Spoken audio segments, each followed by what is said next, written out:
Ya, tadi pemeriksaan ada 45 pertanyaan, yang 35 sudah pertanyaan yang lalu tapi di review kembali, dan yang baru 10 pertanyaan, dan semuanya saya jawab sesuai dengan yang saya tahu yang terjadi apa adanya. Apa saja pertanyaan yang baru itu? Yang baru tadi mengenai Mas Dian Sandi, Bapak kenal, kapan pernah bertemu, Bapak saya yang meminta untuk memposting ijazah saya, semuanya saya jawab bahwa saya bertemu di rumah saat dosen pembimbing skripsi, memang bukan Pak Kasmujo tapi Profesor Dr. Insinyur Ahmad Sumitro. Ya, ini untuk lebih perjelas saja. Harapannya setelah pemeriksaan ini seperti apa? Ya, proses hukum kita hormati dan terus akan kita ikuti. Pak, tadi kan kuasa hukum bilang bersedia untuk penyitaan ijazah ke Bimbingan Pendidik. Itu gimana Pak? Ya, juga sudah dilakukan tadi penyitaan ijazah asli S1 dan SMA oleh penyidik. Dua jenis ijazah aja Pak yang bisa? Iya. Tadi juga bersama-sama ya dengan saksi-saksi yang lain yang juga diperiksa, ada berapa? 11. Bapak ini kan Saya berarti 11. Bapak izin Pak, ini kan naik ke penyidikan, gimana Pak perkembangan hukumnya? Ya, kita ikuti seluruh proses hukum, kita hormati seluruh proses hukum yang ada, kan sampai nanti di pengadilan kita lihat ya.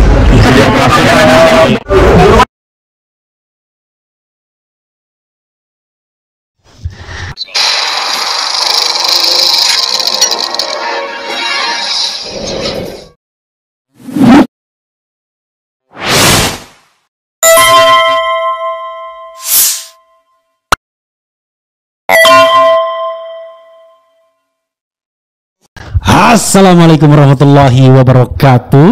Waalaikumsalam warahmatullahi wabarakatuh. Sobat Irhas sekalian, jumpa lagi kita di channel yang keren ini. Soto gebrak. Soto gebrak ya. Sobat Irhas sekalian, entah kebetulan entah tidak, hari ini ada acara yang sama antara calon tersangka dengan Pak Jokowi. Dan dulu sama-sama di Gedung Juang juga. Dulu tanggal 30 April begitu juga. Ada acara di Gedung Juang, Pak Jokowinya datang ke Polda Metro Jaya untuk mengadukan kasusnya. Kok bisa datang serentak begitu ya? Apa dia atur atau gimana gitu? Nah, saya masih ditemani oleh Fit Adrison ya, anak pertama yang fit. Iya, makasih Bro Fit Adrison ya. Saya masih memerlukan Anda karena ada beberapa hal yang ingin saya tanyakan. Ya, klarifikasi dulu. Tadi kita baru apa? Baru saja diskusi mengenai Tom Lembong ya. masih muter tuh videonya, tapi at any time Anda bisa membuka video tersebut dan jangan lupa juga video yang ini untuk ditonton. Jadi saudara sekalian, hari ini Jokowi diperiksa di Polda Solo. Jadi tidak berlaku equality before the law ya. Rupanya ada yang namanya perlakuan khusus. Tapi saya mau bacakan dulu berita-berita yang bergentayangan hari ini yang menurut saya saling terkait antara PPUA dan deklarasi 12 calon tersangka itu dan apa yang dilakukan oleh Jokowi hari ini. Salah satunya adalah kuasa hukum Jokowi .2 ijazah akan ditunjukkan di persidangan. Sudah biasa ya. Ada operasi pancing jaring dalam kasus ijazah Jokowi. Apa maksudnya? Boleh juga nanti kita lihat. Abraham Samad siap melawan jika ditetapkan tersangka dalam kasus tudingan ijazah palsu.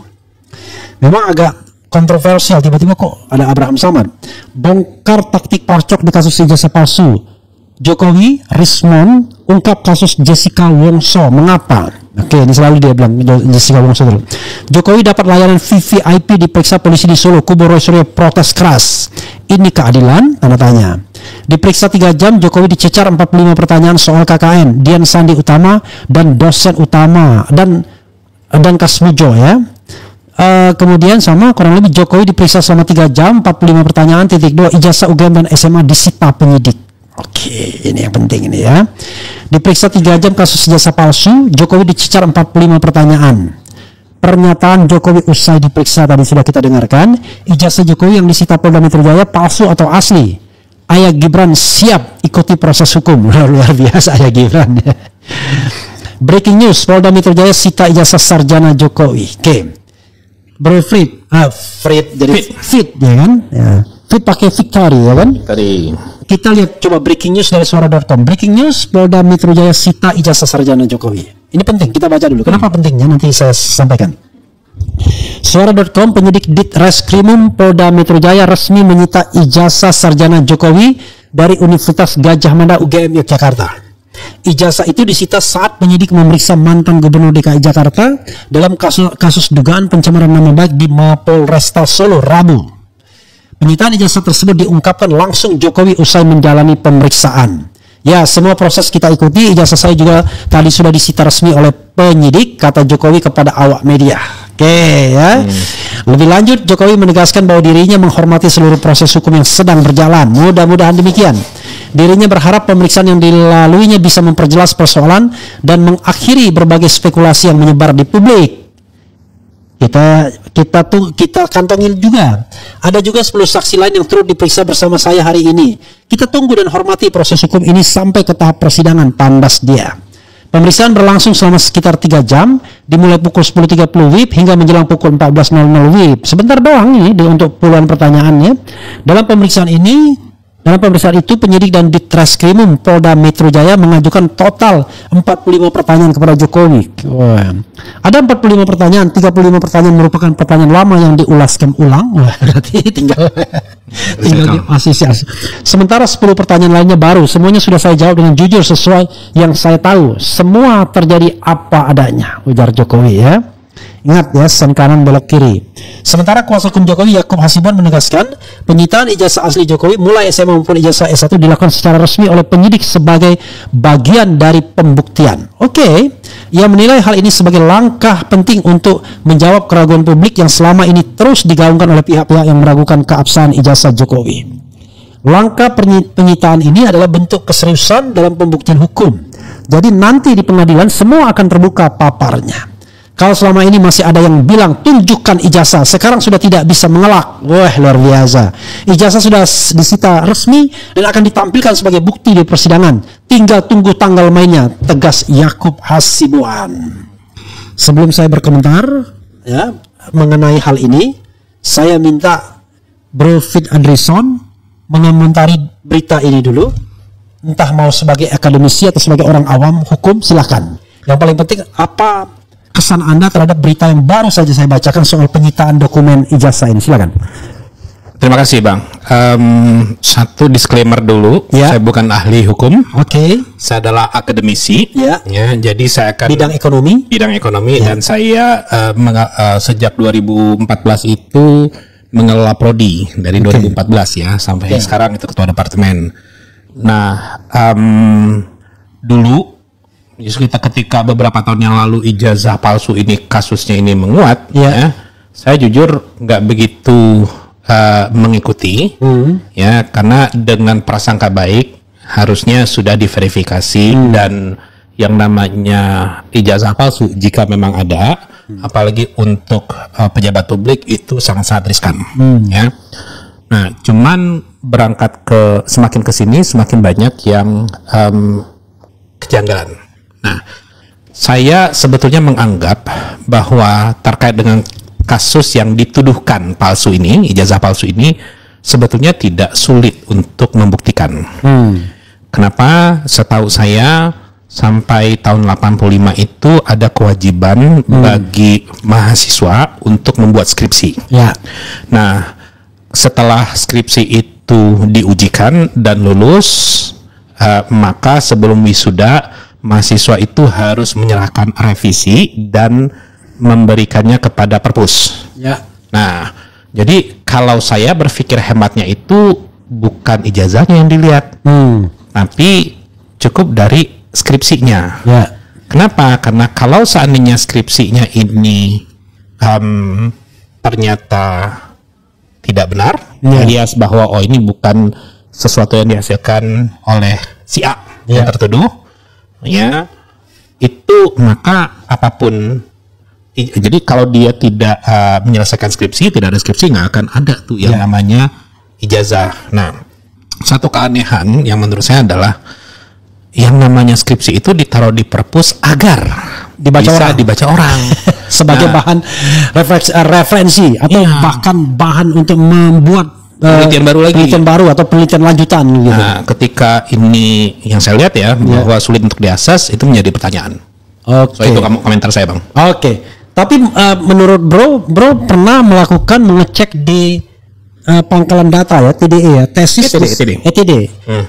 Electronic Thesis and Dissertation. Kan? Nah, ternyata sama seperti yang lain, cuma menemukan ijazah Jokowi sendiri di situ. Bukan ijazah. Menemukan skripsi Jokowi sendiri. Ya. Jadi bagi saya ini energi untuk membahas ijazah palsu ini sudah cukup melelahkan ya, dan tidak produktif, tapi tetap harus diusut karena berbeda dengan merayat biasa, implikasi dari jika memang ijazah palsu bagi seorang pejabat publik itu luar biasa. Jadi saya berusaha untuk mengecek sekitar 5 atau 6 orang yang mengklaim itu adalah temannya Pak Jokowi waktu di UGM. Saya cari namanya di ETD-nya UGM. Nggak ada. Nah, terus kemudian siapa aja namanya? Fronojiwo kalau nggak salah. Saya harus cek lagi ya itunya. Seingat saya ada Fronojiwo, terus kemudian ada beberapa lah gitu ya. Nanti saya sebutkan. Ya. Tapi sebentar biar enak nih ya. Biar kelihatan ya, untuk karena Fronojiwo, Robertus Sugito, Mustoha Iskandar, Saminuddin Beto. Saya masukkan nama-nama tersebut di websitenya, lamannya itu adalah https://etd.repository.ugm.ac.id.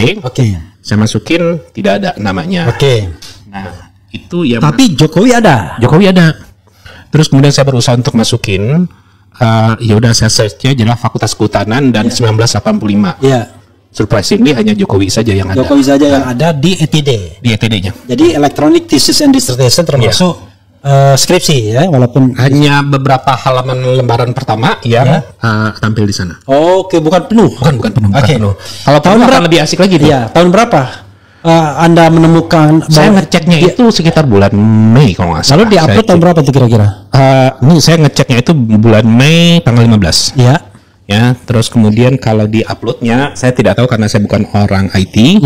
Tapi dari beberapa sumber kan 2019 maksudnya. Tapi bukan Anda sendiri ngecek 2019. Nah, disclaimer ya. Disclaimer. Kita kalau academician itu harus sejujur-jujurnya kan. Akademisi boleh salah, tapi nggak boleh bohong. Politisi boleh bohong tapi nggak boleh salah. Saya nggak komen itu. Karena begitu Anda salah, Anda ya percaya. Jadi apalagi kalau bohongnya berkali-kali dan ketahuan terus ya. Nah, pertanyaan saya adalah, ini ada semacam sebuah paradoks. Paradoksnya adalah, saya mendengar, kenapa cuma ada ijazah Jokowi saja di ETD tersebut, di pangkalan data itu. Katanya karena kami bangga. Ya kan? Bentuk kebanggaan kami, ya kami upload ke ETD ijazahnya Jokowi. Dengan catatan kita bahwa permasalahan ijazah palsu ini muncul sebelum tahun 2019. Kalau tidak salah ya, 2016. Ingat saya waktu itu. Ada sumber yang menunjukkan bahwa proses upload itu terjadi di 2019. Maksud saya soal ijazah palsu itu menguap sebelum itu ketika Bambang Tri membuat buku. Nah, itu 2016 2017. Makanya 2017 tuh ada klaim Kasmujo sebagai dosen pembimbing skripsi yang ternyata zong gitu ya. Nah, di satu sisi mereka bangga karena itu cuma satu-satunya. Tapi di sisi lain, skripsi yang analognya itu seperti dikip.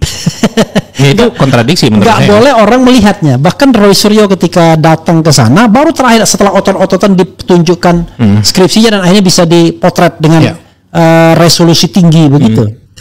Ini kan sebuah kontradiksi interminis, sebuah paradoks. Di satu sisi bangga karena itu mau dipamerkan, diewer-ewerkan. Nah, jangan lupa tidak semua orang bisa melihatnya. Ya. Ini analognya, begitu mau dilihat orang nggak boleh. Itu aneh bagi saya. Ada yang kemudian dianggap ini private, ya kan?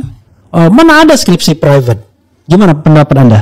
Jujur, ketika ada informasi dari UGM bahwa mereka mengupload itu karena kebanggaan, Ya. untuk sementara kita terima dulu. Oke. Terus kemudian di-upload secara bertahap. Ya. Anehnya sampai 15 Mei, ya, itu saya hanya menemukan satu nama, Jokowi saja. yaitu Joko Widodo. Joko Widodo. Ya. Nah, untuk yang 85 di Fakultas Kehutanan, pertanyaannya adalah apakah butuh waktu 5 tahun lebih Ya. atau 6 tahun untuk mengupload data-data tersebut, karena yang diupload itu kan sebetulnya hanya lembar pengesahan, terus ada beberapa lembar awal gitu kan, Ya. terus informasi siapa pembimbingnya dan seterusnya dan judulnya. Itu menurut saya sih logikanya nggak butuh waktu yang lama. Jadi ketika let's say kalau kita bangga kan 2014 Jokowi jadi presiden itu. Baru di-upload 2019. Iya. Ketika sudah ribut-ribut begitu ya. Iya, nah kontradiksi yang Bang Refli sampaikan tadi juga memang cukup valid, Ya. karena kalau pada satu institusi begitu bangga Ya. dengan lulusannya, Ya. maka tentunya skripsi dari yang bersangkutan itu Di-ewer-ewer juga. bisa diakses oleh publik. Paling tidak, wah ini itu. Nih, ini contoh seseorang yang bisa jadi becomes the president of Republic of Indonesia, ya kan? Iya. Ya kan? Luar biasa. Dan selain itu juga ingat bahwa yang namanya skripsi, tesis atau disertasi itu ditaruh di perpus agar bisa dibaca Ya. oleh orang lain, Ya. untuk mungkin sebagai reference, Ya. ya, atau untuk melihat area of improvement yang Ya. bisa dilakukan untuk Ya. melakukan penelitian yang lebih baru gitu. Oke, ya. Oke, Bro, coba saya garis bawahi ya, nanti Bro bisa tambahkan. Siap. Dari kalimat terakhir, kalau selama ini masih ada yang bilang tunjukkan ijazahnya, sekarang sudah tidak bisa mengelak. Ijazah sudah disita resmi dan akan ditampilkan sebagai bukti di persidangan. Tinggal tunggu tanggal mainnya. Ini nggak jelas sih. Alangkah kejamnya Jokowi kalau begitu. Untuk menunjukkan ijazah pun harus ada yang jadi tersangka dulu, kan begitu? Kan intinya dia akan mengatakan tunggu di persidangan. Ya. Dan jangan lupa, persidangan yang ditunggu itu adalah persidangan di Polda Metro Jaya. Polda Metro Jaya itu potensial tersangkanya itu adalah Roy Suryo dan kawan-kawan. Ya. Sementara di Bareskrim sudah selesai ini barang. Tidak bisa menersangkakan Jokowi lagi karena sudah dianggap selesai.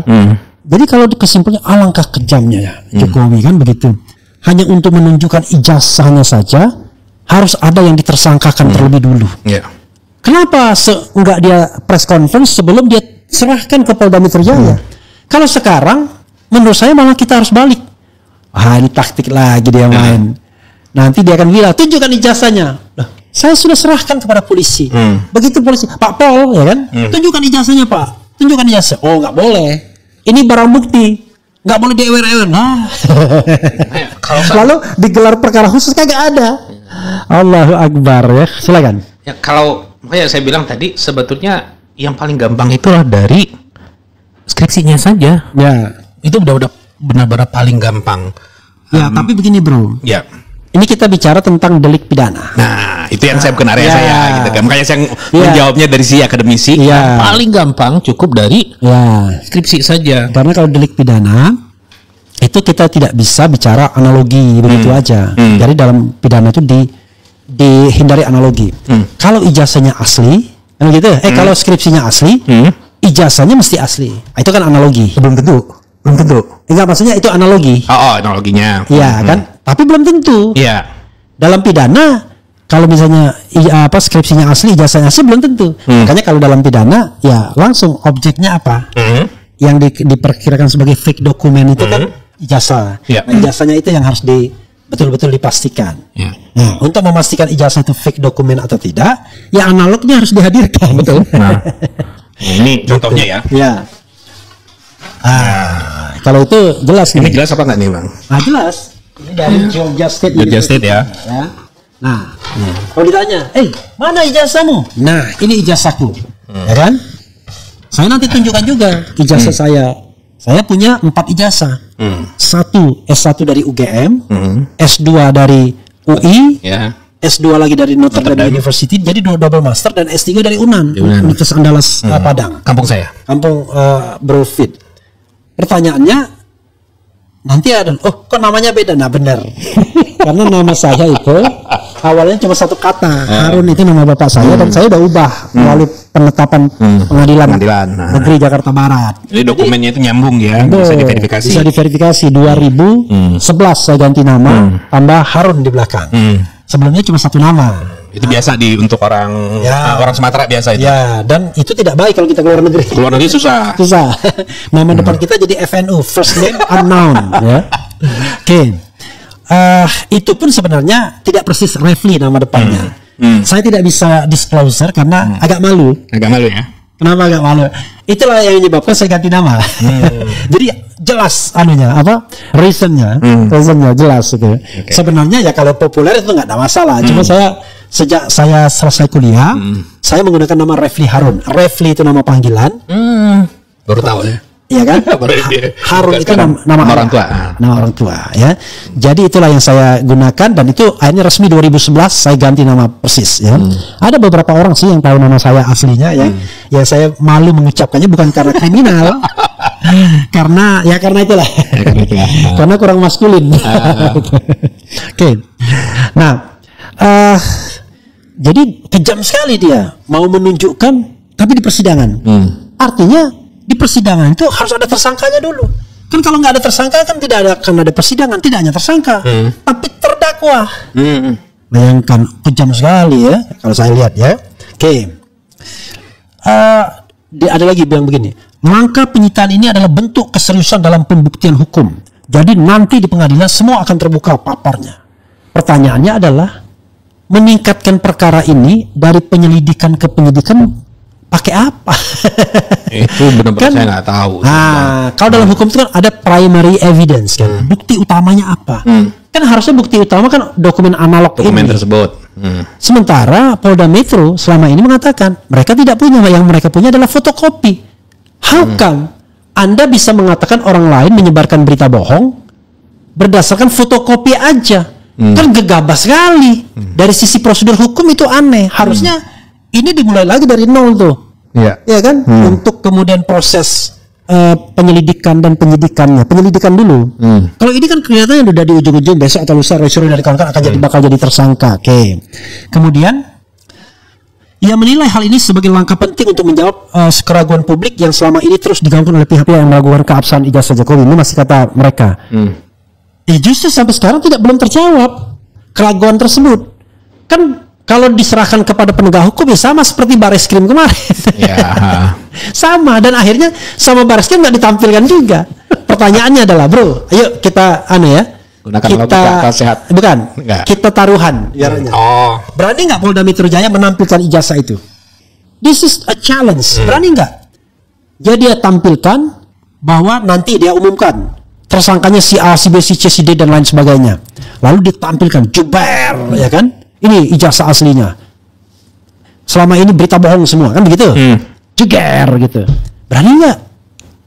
Saya meragukan itu. Kalau berani jempol Polda Metro. Tambahin. Tapi kalau tidak berani, please jangan mengkriminalkan orang. Sedih banget kita punya negara kalau penegak hukumnya tiba-tiba mengkriminalkan orang yang tidak bersalah. Seperti kasus Tom Lembong, ya kan? Oke. Kemudian dibilang ini, ya semua proses kita ikuti. Ijazah saya juga tadi sudah disita resmi oleh penyidik kata Jokowi kepada awak media. Jokowi mengesankan seolah-olah dia patuh sama hukum. Tapi selama ini nggak pernah dihadir di pengadilan. Pengadilan yang menggugat dia nggak pernah hadir dia, bro. Baik di Pengadilan Negeri Jakarta Pusat maupun di pengadilan di Solo, nggak pernah hadir dia. Sakit kali mungkin, Bang? Tidak sakit, memang nggak mau. Bagaimana kita bilang sakit? Orang dia pada tanggal 30 itu di sana ada sidang mediasi, dia lebih memilih ke Jakarta menyerahkan ijazahnya. Padahal yang namanya mediasi itu adalah cara menyelesaikan masalah dengan bukan kekeluargaan, dengan bermartabat, di mana tidak ada yang dijadikan tersangka atau pesakitan. Ini loh ijazah saya. Tapi dia memilih untuk melaporkan orang-orang yang ngomongkan ijazah palsu pada tanggal 30 April. Kita bertanya, gimana kenegarawan Bapak satu ini kan? Ya kan? Bang Refli yang menanyakan. Nah, this is a retoris ya, pertanyaan retorik ya kan? Pertanyaan yang tidak membutuhkan jawaban. Ya, yang jawabnya dalam hati. Iya, ini gugatan sebenarnya. Oke. Dia bilang apa? Lebih lanjut, Jokowi menegaskan bahwa dirinya menghormati seluruh proses hukum yang sedang berjalan. Kalau dia menghormati, dia datang dong ke pengadilan, ya kan? Dia milih-milih datangnya. Salah satunya kalau menghormati, kenapa dia mau minta periksa di Solo? Dan dipenuhi lagi. Bisa nggak saya bilang? Saya diperiksa aja di tempat lain. Ada hak istimewa nggak Bang sebagai let's say mantan presiden? Saya nggak tahu dari sisi hukum. Apakah begini? Dalam kasus ini, dia itu adalah warga negara biasa yang bernama Joko Widodo yang mengadukan pihak lain. Maka berlaku equality before the law. Nggak ada kesamaan di depan hukum. Makanya Roy Suryo protes kan CSN. Giliran sana ada keistimewaan. Dan jangan lupa bro, biaya negara berapa? Iya. Yang namanya Rizal Fadila itu bolak-balik dari Bandung Jakarta hanya untuk menyerahkan surat kadang-kadang. Kemudian diperiksa berkali-kali, 2 kali. Biaya sendiri. Kalau ini, bayangkan berapa orang yang dikerahkan ke Solo, ya kan? Alasannya sakit, dia bilang kan? Nggak ada alasan, beliau sehat walafiat, datang di Kongres PSI kan? Sorry bro ya, yang pro Jokowi nggak apa-apa, silakan Anda mengajukan ini. Tapi kita bicara tentang warga negara yang menggugat, ya. Kemudian,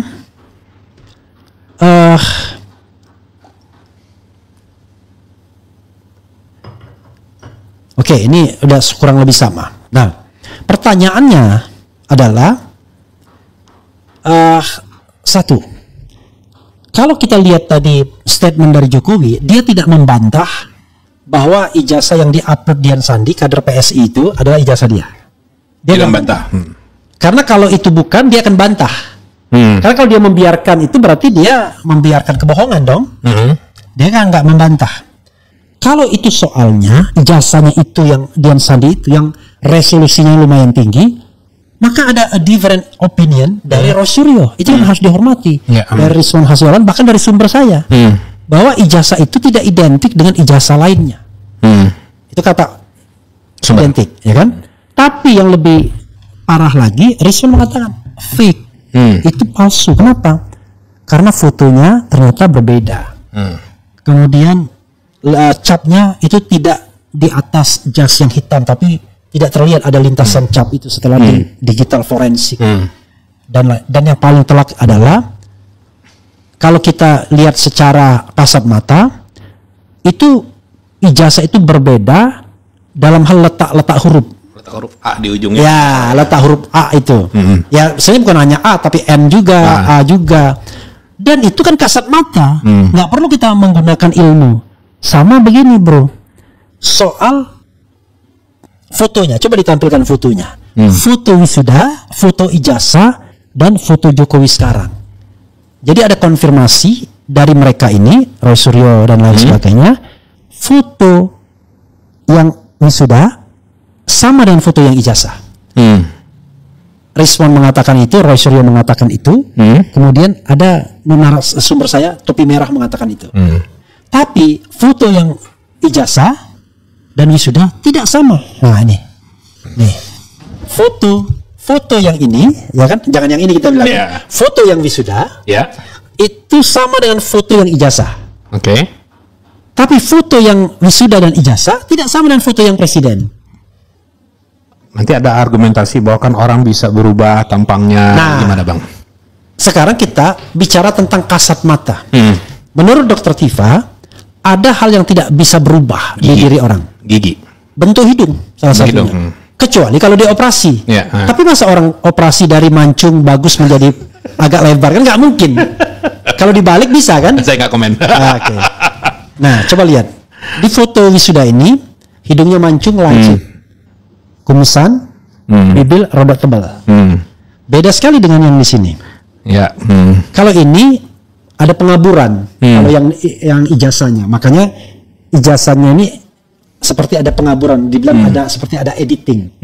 Karena ketika dipakai ELA, ya menurut Rosario banyak sekali editingnya. Dipakai error level analysis. Nah, saya tidak mengatakan bahwa yang disampaikan Rosario, Rismond dan Topi Merah itu pasti benar. Ya. Kan nggak bisa. Sebelum tetap harus ada reserve. Iya, ada reserve ya. Tetapi Anda juga nggak bisa mengatakan pasti salah. Ya, betul. Karena itulah harus ada yang namanya pengujian yang bersifat ilmiah, terbuka dan independen. Sehingga hasilnya itu bisa diperiksa. Nggak bisa Anda ujuk-ujuk periksa di belakang layar, tiba-tiba press conference mengatakan ijazahnya asli. Ya orang nggak terima. Kalau bagi saya sih logika orang awam dan logika orang pendidikan itu benar-benar sederhana aja Bang. Lihat dari skripsinya, kalau seandainya mau dicek silakan cek karbonnya, gitu kan. Terus yang kedua bandingkan antara ijazah angkatan yang sama dan fakultas yang sama dengan ijazah asli yang diserahkan oleh Pak Jokowi. Sesederhana itu aja kok. Ya, jadi harusnya sih nggak ribet-ribet. Tapi saya bantah Anda. Gimana? Nah, oke, ini enaknya kan. Asiknya, kan? Saya kan bukan orang hukum. Iya kan? Itu sama dengan pendapat awam yang mengatakan begini. Ini kan UGM sudah mengatakan asli. Sebentar. Kalau Anda, kalau misalnya Anda diragukan ijazahnya, kan rely on dengan yang menyediakan, yang memproduksi ijazah aja, tinggal tanya aja ke UI. Ada satunya UI ya? Iya, saya satunya UI. Itu Fit Adison lulus tahun 99. Iya. Iya. Lulusan UI enggak? Bro, itu kalau Fit Adrison, kalau Refli Harun. Ya, baru saya mau ngomong itu. Tapi kalau Joko Widodo, the former President of Republic of Indonesia, atau bahkan Presiden at the time, nggak gampang urusannya. Kita bicara teori hegemoni. Ya. Kita bicara tentang relasi kekuasaan. Sangat setuju. Kira-kira seorang Kasmujo berani nggak dia membantah? Oh Pak, saya bukan ketika dibilang itu, Pak, saya bukan pembimbing skripsi Anda Pak. Kan nggak mungkin. Makanya pas pada saat waktu 2017 itu Pak Kasmujo itu kan tidak membantah. Cengar-cengir doang nih. Kasihan saya ngeliat Pak Kasmujo Bang. Jadi pas pada saat kasus ini muncul lagi, terus ditanyakan ke Pak Kasmujo, dan Pak Kasmujo juga mengatakan dia bukan pembimbing skripsi atau pembimbing akademik. Tapi tadi masih bilang Pak Kasmujo itu pembimbing katanya. Dia mau nggak jelas. Karena kalau di kampus itu cuma dua saja, pembimbing akademik PA sama pembimbing skripsi. Nggak ada pembimbing yang lain. Sebagai informasi bagi orang yang mungkin nggak tahu apa sih peranan dari pembimbing akademik. Pembimbing akademik itu akan memberikan arahan bagi mahasiswa. Misalnya mau ngambil mata kuliah apa, terus kalau seandainya mata kuliah A, B, C untuk semester ini berat atau enggak, SKS-nya cukup atau enggak, dan seterusnya. Itu peran dari pembimbing akademik. Itu kalau dia nggak percaya dengan kita. Kalau dia percaya dengan kita, apapun yang kita sadari, dia percaya aja. Anda pasti mampu kan begitu. Betul. Nah, jadi tugas dia cuma tanda tangan doang gitu. KRS. Saya selama jadi dosen, saya diangkat resmi jadi dosen itu 2008. Itu masih belum pernah melihat di mana PA itu diajak berdiskusi untuk skripsi. Sampai akhirnya bolak-balik sekali gitu kan. Saya masih belum pernah tuh ngeliat kayak gitu. Karena apalagi jurusannya beda. Iya. Saya nggak tahu tuh. Saya nggak tahu. Contohnya saya pembimbing. Itu yang Mbak. Nggak, dia juga. Saya nggak tahu tuh. Jadi pembimbing akademik saya itu jurusan hukum internasional. Gimana saya mau berdiskusi sama dia? Saya jurusan hukum tata negara. Betul. Ya kan? Ya. Nah, lalu Pak Kasmujo itu kalau tidak salah dia ahli hasil hutan non kayu. Sementara ijazah Jokowi, skripsi Jokowi itu tentang kayu, penggunaan kayu. Kan mebeler dia kan. Jadi udah nggak match gitu. Jadi hasil hutan non kayu kan banyak, apa aja hasil hutan non kayu kan, buah-buahan dan pokoknya apa yang ini banyak buah-buahan itu kan. Nah, jadi berbeda. Bagaimana dia mau minta? Oh, dia minta bimbingan rohani, itu beda lagi. Itu konseling itu beda lagi. Ada memang di SMA itu konseling. Di fakultas pun disediakan. Ya ada konseling, tapi kan beda. Itu beda lagi. Itu untuk menghadapi mahasiswa stres biasanya. Oke, menarik ini ya. Jadi pastikan ya, kalau memang ijazahnya ini disita, ijazahnya asli. Maksudnya asli itu adalah apa yang sudah terpublikasi selama ini, yaitu yang di-upload Dian Sandi. Kalau ada versi lain, misalnya ya, Wah, maka berarti Bareskrim Mabes Polri melalui Dirtipidum, Direktur Tindak Pidana Umum, yaitu Brigjen Juhandani, itu menyebarkan berita bohong. Karena yang dia tampilkan di tanggal 22 Mei itu ya sama seperti yang di Dian Sandi. Nanti ada orang bilang, kan beda, ini warna itu fotokopi. Iyalah, tapi kan dari kita lihat A dan B posisinya itu kan, iya, walaupun walaupun hitam putih versus berwarna beda. Tetap aja misalnya overlapping dan lain sebagainya itu kan tidak berbeda. Nah, karena itu ya jangan coba-coba membohongi publik. Tapi kalau memang benar ijazah Jokowi itu asli sekali lagi memang ya dihukum orang-orang yang enggak, saya tidak bilang kayak gitu ya. Enggak. Kita harus minta maaf. Minta maaf, itu tahap yang paling dasar. Perkara kemudian dia mau melanjutkan kasusnya, silakan. Ya, betul. Tapi jangan lupa, pasal 310 dan pasal 311 KUHP itu mengatakan, kalau demi kepentingan umum, orang nggak bisa dipidanakan dengan pencemaran nama baik.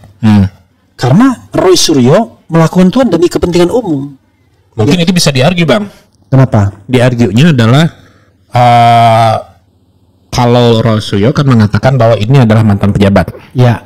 Mantan, terus kemudian yang Roy Suryo pun mengatakan bahwa Pak Jokowi juga masih jadi sebagai Dewan Pengawas Dewan Antara. Oke. Nah, dalam konteks itu Roy Suryo bisa mengatakan bahwa ini adalah kepentingan umum, kan? Tapi dari pihak yang lain mengatakan sekarang dia udah rakyat biasa, itu kan. Nah, itu bisa jadi perdebatan. That's good. Tetapi jangan lupa, yang dipermasalahkan tuh bukan Jokowinya. Ya, persyaratan ijazah Jokowi yang digunakan untuk jabatan publik. Kalau itu saya setuju. Cuman jadi whenever itu masih bisa dipersoalkan. Saya setuju dalam konteks itu, tapi yang namanya hukum kan bisa hukum jelas, tapi interpretasi orang bisa dibelok-belokin. Jadi sekali lagi sobat era sekalian, pasal 18 ayat 2 itu jelas. Undang-Undang Keterbukaan Informasi Publik, Undang-Undang 14 tahun 2008. Itu tidak mencakup ijazah? Iya. Mengeksklud ijazah atau enggak? Jadi dia itu exclude dari exclude. Jadi semua informasi itu umum. Semua badan publik, ya kan, wajib disclosure lah terhadap informasi publik. Kecuali, ada kecuali. Salah satunya adalah ijazah dari satuan pendidikan. Bukan satuan, dokumen dari satuan pendidikan. Kan? Itu kecualinya. Tapi tidak dikecualikan kalau itu digunakan untuk jabatan publik, Logik. Jadi ijazah kita tadi kan, atau dengan izin. Iya, betul. Dengan izin yang bersangkutan. Jadi Bro Fit menunjukkan ijazahnya, jebret. Itu izin saya. Artinya atas perkenan diri sendiri. No problem, bukan sebuah paksaan dan bukan apalagi tindak pidana. Ketika orang minta saya untuk menunjukkan ijazah dan memaksa, saya tidak bukan pejabat publik. Gak ada kewajiban bagi saya. Ada kewajiban. Close, kan? Ya. Tetapi jangan lupa, kalau profesor wajib. Oh iya. Karena profesor jabatan sudah. Jabatan akademik. Iya, sudah jabatan tuh. Jabatan akademik tertinggi. Iya. Kalau Bro Fit ada jabatan di universitas, wajib. Ya. Tapi bahkan kalau kita bicara secara etikal ya, karena Bro Fit adalah dosen, wajib sebenarnya kalau diminta orang. Iya. Dan saya sendiri tidak punya keberatan untuk menunjukkan. Dan bangga kan? Iya. Loh, Anda mengaku sebagai lawyer, mana buktinya? Kan Anda bisa begitu. Maka saya tunjukkan nih sumpah saya. Saya tunjukkan kartu advokat saya. Karena at the same time Jokowi menunjukkan STNK, SIM, BPKB, kendaraan bermotor, BPKB, motor chopper dia. Wah, bangga banget dia. Loh, kenapa yang UGM lebih membanggakan? Apakah dia lebih bangga dengan motor chopper dibandingkan dengan saya bukan alumni UGM, kan? Sebagai alumni UGM silakan. Jadi saya malah tersinggung loh. Kan dia motor chopper dia tunjukkan, ijazah UGM dia sembunyikan. Nah itu, jadi ada hal-hal seperti itu yang sebenarnya bisa kita mainkan, bisa kita pikirkan dengan logic thinking. Jadi ketika saya ketika saya mendengarkan kata seorang profesor UGM yang saya hormati karena dia pernah memberikan mentor untuk aktivis BEM dan Senat Mahasiswa, Profesor Kuncoro, dia mengatakan bohong itu Roy Suryo dan lain sebagainya. Saya meluruskan begini, tidak perlu menjadi seorang ahli digital forensik untuk mengetahui apakah ijazahnya asli atau palsu. kalau kita menggunakan dua hal saja. Saya bilang face comparison sama image comparison. Image comparison tadi kita membandingkan ijazah terhadap overlapping huruf. Kan bisa dengan mata kepala sendiri kan. Ini berbeda dengan ini. Kedua, face comparison. Kita kan kalau recognition kan kita nggak ngerti, tapi kita lihat kiri kanan tuh rasanya beda ya. Paling tidak kan telak tadi perbedaannya, bentuk hidung itu. Kecuali yang tadinya lebar hidungnya jadi lancip, itu barangkali operasi kan. Ya, kalau saya nggak punya kemampuan di area situ, saya silakan saya kira bukan kemampuan. This is a public logic, ya kan? Public logic. Masa Anda nggak dalam sehari-hari nggak pernah membedakan foto orang? Tapi jujur Bang, ya ini kita belak-belakan aja. Dulu saya tetap saya beranggapan orang kan susah sih untuk memastikan bahwa ini wajahnya bakalan 100% gitu kan, atau bisa diprediksi tampangnya seperti apa dalam 10, 15, 20 tahun berikutnya gitu kan. Jadi waktu itu saya masih nganggap nggak mungkin lah gitu, karena risiko menggunakan jasa palsu itu luar biasa gitu, apalagi khusus untuk jabatan publik ya gitu. Nah, pertanyaannya adalah kenapa kemudian orang tidak takut? Karena banyak pejabat. Tapi saya tidak bisa menunjukkan angkanya, tapi logic thinking, ya kan? Begini logic thinkingnya adalah orang kita ini masih demanding gelar. Ya betul. Wow, gelar itu seperti segala-galanya. Aneh, karena itu lucu. Tiba-tiba kapan dia ngajarin, tiba-tiba profesor. Oh, kalau masalah profesor itu banyak yang bikin ketawa gitu Bang. Makanya, profesor 1,5 tahun disertasi doktor tiba-tiba. Kapan dia kuliahnya, kapan dia bimbingannya, lalu yang buat ke siapa? Dan itu kan mostly pejabat-pejabat biasanya. Pertanyaannya adalah soal ijazah asli dan palsu itu kalau saya seperti makanan. Makanan itu ada dua, haram karena zatnya, atau haram dari sisi perolehannya.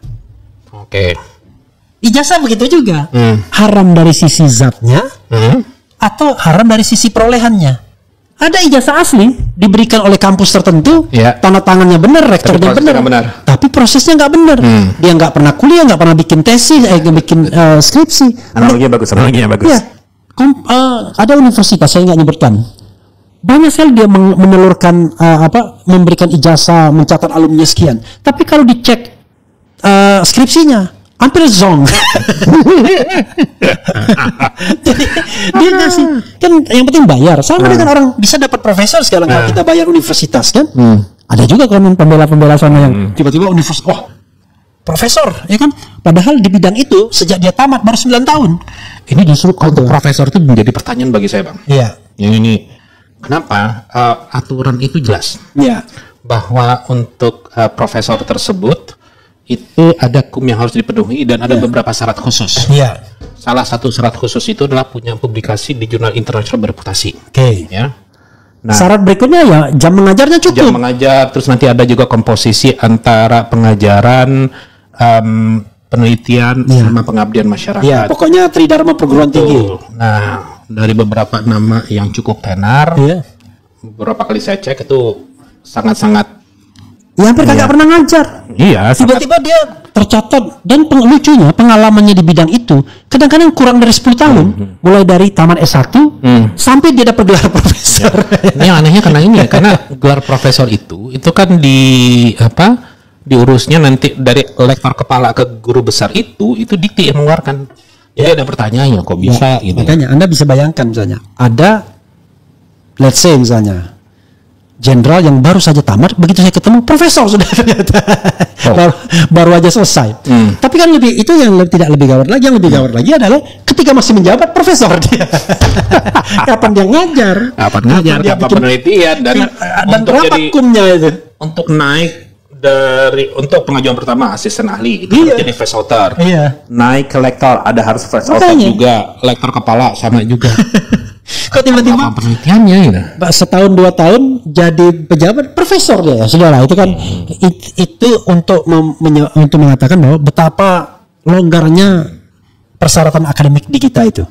Gila itu. Makanya sebetulnya bukan longgar Bang, lebih ke arah mungkin bukan longgar persyaratan, betapa longgarnya, betapa gini, betapa tidak bisa integritas kita bermasalah betul dalam hal ini. Lebih ke arah itu sih. Iya.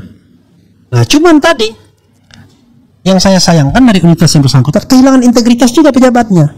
Begitu ada pejabatnya yang dikasih gelar profesor dan lain sebagainya, diapresiasi. Walaupun nggak jelas itu perolehannya, diapresiasi. Makanya kan dulu ada kasus kan, sama-sama kita saling menuding kan, UGM soal ini. Tapi di UI ada juga, di fakultas Anda juga tuh, walaupun khusus itu ya kalau nggak salah ya. Tapi kan ekonomi juga itu kan, atau bagian ekonomi ya? Bukan ya? Itu bukan. Khusus itu ya? Khusus itu langsung Bahlil lah. Kita nggak boleh nyebut nama, tapi sebut aja Bahlil gitu. Gitu ya. Itu bukan di FEB, bukan ya? Tapi ada namanya SKSG. Oh, yang betul-betul untuk jurusan cari duit gitu ya? Saya nggak komen. Ya kita tahu, kadang-kadang di beberapa universitas karena mereka sudah badan hukum publik, ya kan? Dan kalau nggak salah cuma 40% apa uang dari negaranya, 60% cari sendiri, ya begitu mulai jual-jual gitu. Padahal the nature of pendidikan tuh nggak boleh jualan harusnya. Tapi maksudnya pendidikan negeri ya, karena pemerintah provide education kan under the constitution's obligation kan. Tapi yang terjadi adalah ya itu dia. Begitu dia suruh cari duit sendiri agak ngawur-ngawuran juga dia. 1,5 tahun bisa doktor gitu ya. Gitu. Oke. Bro. Ya. Apakah perlu kita bacakan nih orangnya? Kita bacakan dah ya. Biar Bro Fit tahu dan kemudian nanti wrap up dan kemudian a closing statement. Wah, luar biasa saya menyita waktu Anda hari ini. Tadi 1 jam, sekarang 1 jam juga. Dan dua-duanya menarik perbincangan kita. Kadang-kadang kita betul out of the box berbincang dengan orang awam. Sekaligus kita bisa menyerap logikanya. Atau orang yang different disiplinnya ya kan. Oke. Coba kita bacakan. Kena spam kita ini. Kalah diganti 3 kali lipat dari depo di ayam toto. Apa ini? Kita terpaksa hide. Ini judul. Dan jangan sampai kemudian dikasih jempol atau di follow. nanti ditangkap. Mempromosikan judul. Gitu, mempromosikan judul. Padahal kita kepencet. Walaupun kadang-kadang pejabat publik, enggak, itu salah, itu admin saya. Ketika dia kemudian buka situs porno. Oke. Langsung dia. Sesuai dengan perkataan Rasulullah SAW, manusia penebar kebencian kepada pemimpin model-model seperti Abdullah bin Sabah dan Abdurrahman bin Muljam akan selalu ada sampai hari kiamat. Nggak ngerti maksudnya kita yang dibilang Abdurrahman bin Muljam. Mungkin. Alhamdulillah ya kan, difitnah itu kan juga bagus ya kan. Apa-apa. Dari sekian lama drama yang dimainkan Jokowi, penasihat dan relawan jelas menunjukkan fakta bahwa ijazah Jokowi palsu. Berkelit bagaimanapun dengan skenario secanggih apapun tidak merubah ijazah jadi asli ya. Kalau berani karena benar ya kan, takut karena salah ya kan. Oke, saya terpaksa hide user dulu nih, ayam toto ini banyak banget ya, ayam toto ini. Promosi. Bukan promosi. Apa? Bisa jadi spam, ini ya spam yang didesain. Oke. Jadi nggak mempan dengan tremol-tremol, udah kita hujani aja dengan ayam toto ini. Bener ayam toto semua bunyinya. Jadi saya menghide ayam toto ini berapa biji nih? Luar biasa nih. Biar ayam toto lagi. Tolong Jido, buang ayam toto ini. Betul-betul diserang nih. Diserang ayam toto. Ada ratusan komentar soal ayam toto nih. Gitu. Kemudian dalam kurung band indie, makanya nanti pilih presiden, ini masih nama dia ya, makanya nanti pilih presiden jangan seperti Mulyono, jangan mudah tertipu keluguan, banyak pencitraan, harus selidiki para capres nanti backgroundnya semisal detail, sampai detail maksudnya.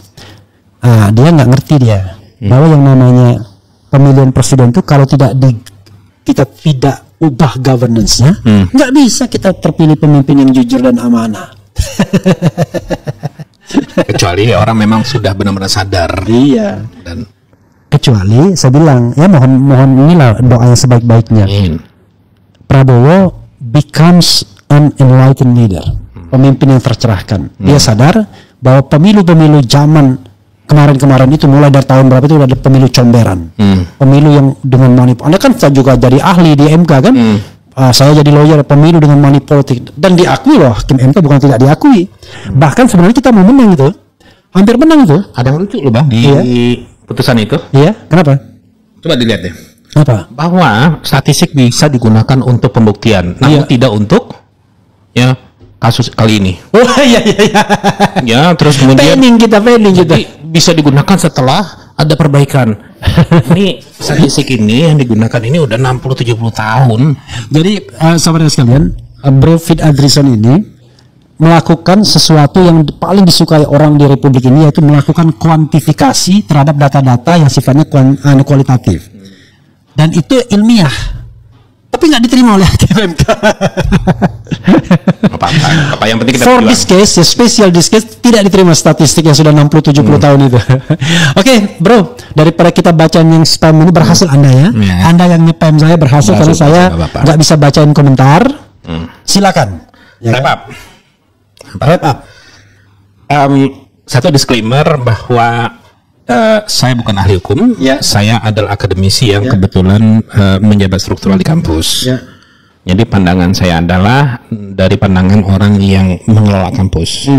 Sebetulnya untuk terkait dengan polemik ijazah, tuduhan ijazah palsu ini, ini gampang untuk diselesaikan dalam waktu yang singkat, ya.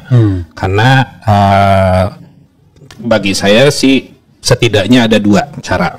Cara yang pertama, cukup melihat skripsinya, ya.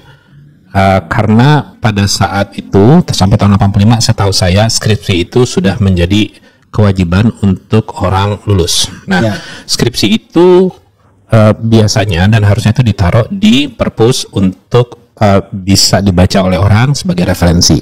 Jadi sangat gampang sebetulnya. Nah, nanti bisa dicek pakai karbon atau apalah gitu kan, itu bisa. Itu cara pertama. Cara yang kedua, kan yang lulus tahun 85 itu bukan cuma satu. Dibandingkan saja. Ya, analog yang beberapa pembandingnya dengan analog yang ijazahnya Pak Jokowi. Silakan, nggak apa-apa, sedikit. Itu yang belum saya jelaskan. Itu kalau orang biasa. Kan makanya saya kan orang awam, kan saya bilang saya orang awam gitu kan. Karena the problem is, walaupun ini sebenarnya azas praduga tak bersalah, ada kemungkinan teman-teman satu angkatan yang di sekolah di tahun dan tanggal yang sama itu kan paling 70%. Oh, yang lulusnya maksudnya? Iya, maksudnya at the same date itu kan? Iya. Kalau bukan same date, misalnya kan ijazahnya itu biasa diterbitkan setelah memenuhi, ya. Jadi tidak pas pada saat skripsi itu diujikan. Iya, tapi ijazahnya itu sama tanggalnya. Oh iya. Jadi ijazah Jokowi itu bertanggal 5/11. Nah, yang bertanggal 5/11 itu paling jumlahnya ya less than 100. And then it is easy for you to approach. Somebody whom has the certificate. And then talk to them. Oh, saya tahu arahnya kemana. Makanya tiba-tiba muncul satu kolam menunjukkan. Dan tahu arahnya kemana. Gampang banget kan reproduction itu kan. And you keep the original one, and then when you show adalah. Makanya yang paling dasar bagi saya adalah skripsinya aja. Sederhana itu. Gitu kan. Tapi nggak pakai gebrak meja. Ya, saudara sekalian, sekali lagi ya, butuh kejujuran dan kejernihan dalam melihat kasus ini. Anda harus bayangkan bahwa kalau kita bicara tentang relasi kekuasaan, ya, atau kita bicara tentang political circumstance-nya, maka orang seperti Roy Suryo, Tifa, Rismon, Hasyolan dan lain sebagainya, itu orang yang dalam sebuah posisi yang tidak kuat dia. Mereka adalah hanya an individual person. Nanti ada orang akan bilang, kan mungkin ada backupnya. Mana yang lebih kuat? Kalau seandainya backup apa sih yang lebih kuat dibandingkan seorang mantan presiden? Ada nggak yang bisa lebih kuat lagi? Mantan presiden masih punya anak? Iya, yang sebagai wakil presiden, yang masih menjadi best friendnya presiden sekarang. Gak ada. Dan Anda pikir para konglomerat mau membackup Roy Suryo CS? Kan coba pikir, kata Cak Lontong, pikir dalam relasi dan circumstance politik seperti itu. Maka siapa yang paling potensial menzalimi? Kan begitu. atau potensial untuk berbohong. Itu pertanyaan retorik yang tidak perlu dijawab. Tidak perlu dijawab. Dan satu lagi, seorang yang independen, yang tidak punya kekuasaan politik apapun, tidak mungkin berani kalau dia tidak punya kejujuran atau moral standing. Kira-kira hanya orang gila yang berani bohong, tapi dia nggak punya kekuatan apapun. Dia nggak punya backup politik, nggak punya backup finansial, dia berani berbohong. Kan nggak mungkin. Karena itu, saya mengatakan Roy Suryo, Rismond, Tifa nggak mungkin berbohong in general. Ya 1-2 barangkali tidak correctly itu soal lain, tapi in general dia nggak mungkin bohong. Karena itulah moral standing dia. Salah bisa aja sebagai seorang akademis, tapi kan sama-sama buktikan dong. Ya, betul. Jangan kemudian di-deny dengan mudah, tetapi tidak ada pembandingnya yang adequate. Oh itu salah itu, nggak bisa kalau digital forensik begitu. Bro, Anda mengatakan salah itu, silakan Anda membuat sebuah penelitian yang mengatakan ijazah ini asli. Nggak ada juga. So far, tidak ada penelitian dari seorang ahli pun yang mengatakan ini ijazahnya asli. So far, yang sependek yang saya tahu. Kan pernyataan asli itu kan cuma dari institusi. UGM dan Bareskrim. Sama plus pendukung-pendukungnya. Yang juga dia tidak melakukan penelitian apapun. Tidak menunjukkan nih, berdasarkan ELA kami atau berdasarkan face recognition kami. Nggak ada. Oke. Jadi kita hanya memberikan penyadaran kepada publik. Kalau akhirnya jadi begini begono, ya sudah, kita serahkan kepada Allah Subhanahu wa taala, ya kan? Begitu saja. Terima kasih Bro Fit. Wassalamualaikum warahmatullahi wabarakatuh.